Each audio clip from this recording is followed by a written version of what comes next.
Professor, a gente pode ver um plano de aula de história com laboratório rotacional? Como é que foi isso? Por favor, vamos lá. Vou mostrar para vocês aqui um plano de aula que eu elaborei para o nono ano. Esse plano de aula é perfeitamente aplicável para o ensino médio também, segundo ano, especialmente do ensino médio, tá bem, gente? Ancorado na BNCC, como sempre. Não é? Eu usei aqui, então, como vocês já ouviram muito falar hoje do laboratório rotacional, então não preciso me estender muito nessas explicações, a menos que exista alguma dúvida, vocês podem colocar no chat para a gente. Eu usei a sala de aula e o laboratório de informática para essa atividade. Depois a gente fala das adaptações, das inspirações, enfim, das adaptações que podem ser possíveis, né, de acordo com a realidade dos professores.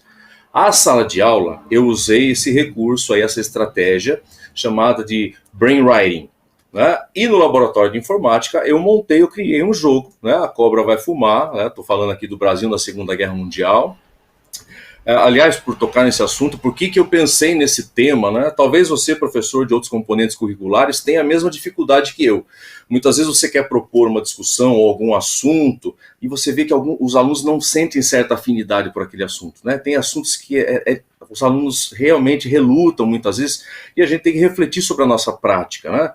Sempre, né? E aí, o elaborar um jogo aparece para mim como uma solução para isso. Fácil? Não, não foi fácil. Né?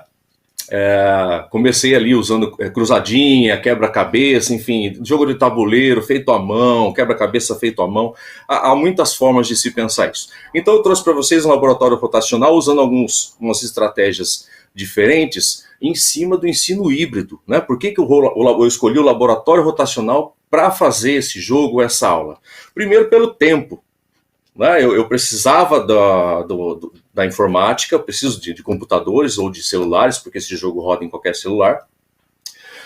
E é um jogo que demanda um certo tempo. Então eu pensei essa aula aqui para, na verdade, 2 aulas de 50 minutos. Né? Então eu precisava de um tempo maior. O laboratório rotacional me dá esse tempo maior. Né?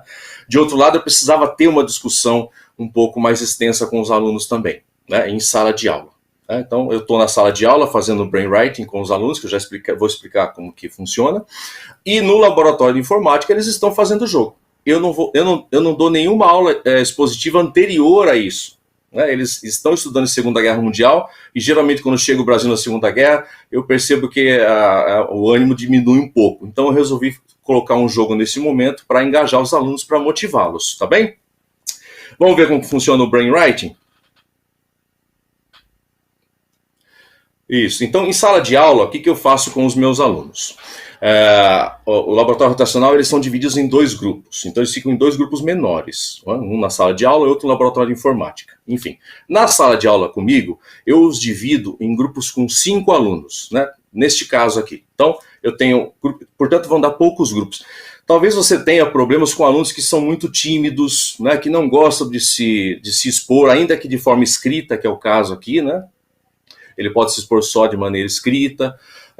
E quando você usa laboratório rotacional, você tem um grupo menor na sala de aula. Isso pode motivar o aluno a falar. E essa estratégia, eu divido o grupo num grupo menor ainda. Então são 3, o aluno vai falar com 4 colegas, neste caso. Né? Lembrando que esse aqui é o cenário ideal, tá? Antes da pandemia, e estou pensando também no pós-pandemia. Depois eu mostro como que fica nesse período, tá bom? É uma estratégia que ajuda bastante na troca de informações, no trabalho em equipe. Né?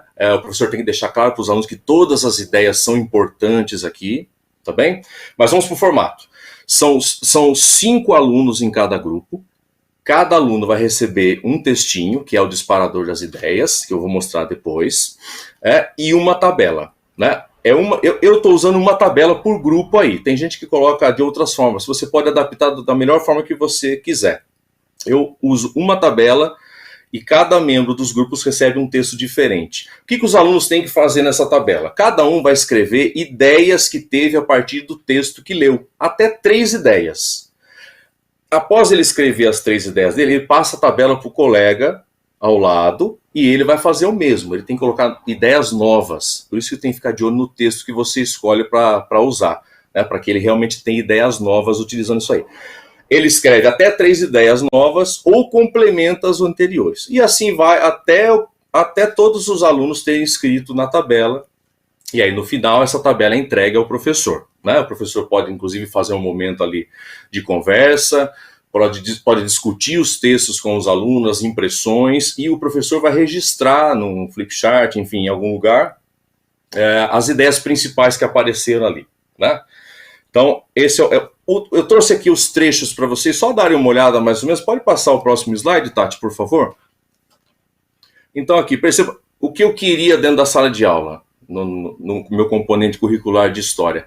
Que eles analisassem de maneira mais humanizada o que significou a guerra para os seus combatentes, os brasileiros. Então, são 5 relatos de ex-combatentes brasileiros da Segunda Guerra Mundial. Então, são 5, percebe? Então, cada aluno vai receber um diferente, justamente para ter esse diálogo e eles poderem preencher a tabela sempre com informações novas que eles vão pensando e tudo mais.